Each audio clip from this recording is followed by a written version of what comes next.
Hello my dear gardeners! A quick update. What is happening in the front of my garden? Quite exciting. Honestly, I didn't think that this front strip would look so good after all the shrubbery was taken out. So for those who didn't see one of my previous videos, the big things are happening in front of my garden. There we had a huge lilac growing here really tall. And then we had this shrub growing also, maturing into a super tall height, which I really didn't want. So what I did, I took lilac out, downsized this guy here, opened my use here, and what we did, we also opened all this space here, our maple trees. We are quickly cutting the lower branches away while they're still young. So look at all this. This was just taken down one day ago. And this would be a great source of all sorts of twigs. For example, look here what I did. I already harvested several of them here. So these, sometimes I leave the branches away around like this, and maybe I will trim it a little bit shorter here, and I use it as a support for plants. These guys, these heavier guys, with the edge like this cut, I'm going to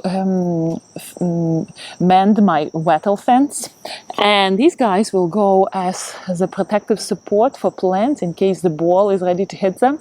So what I do, I just put them like this around the plants, which I really don't want to be damaged. And this way, when my kids play with frisbees or whatever, it is my beautiful plants are protected. So I really appreciate maples in front of my house for that reason that we always have extra wood from them every fall.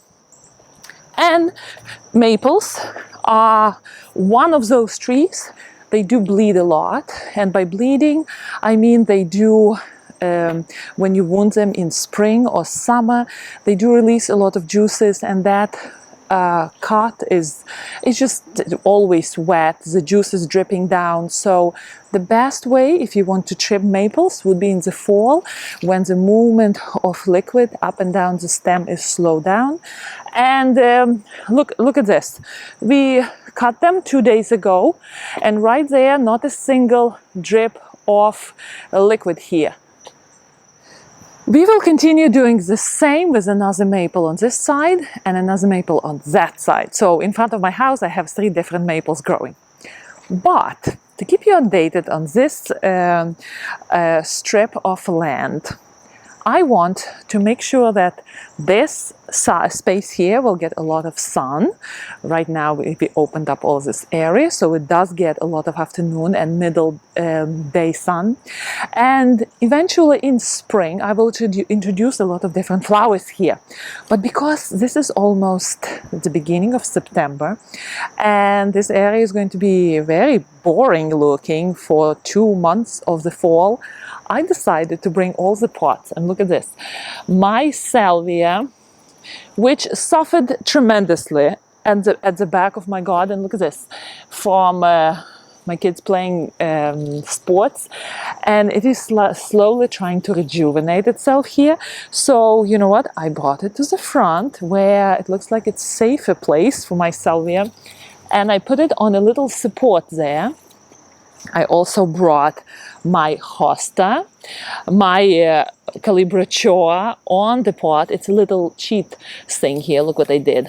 I just put a pot to make it higher. I put another pot on top, and it looks quite nice. Now this pot is hosting Nepeta, 6 Hills Giant, and what I did, I trimmed it several weeks ago. And Nepeta is producing a nice new flush of greenery with a little bit of flowers, which is lovely because usually mints and Nepeta is belongs to the family of mints. Nepeta gets struggly and old looking by August, so it's a good idea to give it a nice haircut, and then you will end up with this nice bright foliage all over again, and maybe flowers here and there. So that came here. Here I have the Sedum, which is ready to bloom. He's a poor guy here. He's suffering here. I don't know. He looks a little bald. maybe, you know what I will do? Maybe in the fall, I will make a nice shelf near the back window in the garden outside, and I will put it on the shelf because it's easier to look at it when it's your eye level than to look at it from the top down. Look how bold it is.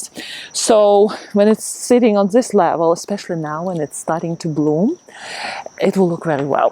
But for now, let it sit here to cover this empty spot. And of course, here is another pot of sedum. This is what sedum is it? This is limoncello sedum. So I had so many different sedums in my back porch. It was getting to be a little bit too much at the back. So my husband was able, and my kids, they were barely able to come in and out of the house. I will show you later during some of my walkouts at the back. So it's actually a good idea that I divided the plants, divided those pots, and brought these plants out here. There's plenty of sun, and I think, look what I did. This stem, it was damaged by the ball, and it came out so easily. Oh well, what can you do? You know what?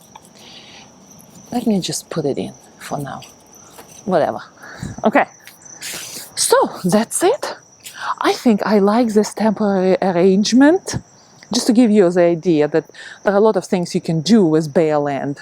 Some people think, oh, what can I plant quickly in? It can be also the arrangement of pots on different levels. And I think it looks good. I was looking today how people were passing by, and they were like standing and looking at it. Something different here, you know. And also the bees and hummingbirds are discovering this area here because they love salvia. This beautiful salvia, despite all the balls, is still growing well. And we will have a little nice season here, enjoying the plants. Right, my dear gardeners, have a lovely day, and I will see you next time. Happy gardening!